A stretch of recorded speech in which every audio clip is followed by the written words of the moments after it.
We've arrived at the section of the course where we are going to start using functions to perform calculations on accounting-based data within Excel.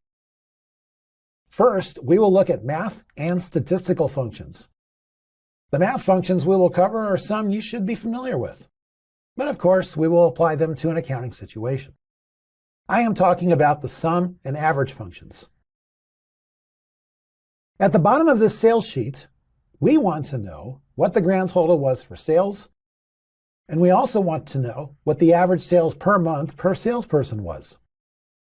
To get the first result, I will select cell C41, and then type equals sum, open parenthesis, and then I will select cell C39, scroll up, and while holding down the Shift key on the keyboard, select cell C4.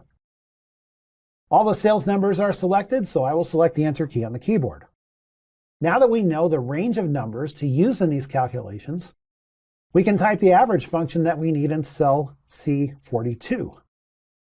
I will select cell C42 and then type equals average C4 colon C39 in parentheses and select the Enter key on the keyboard.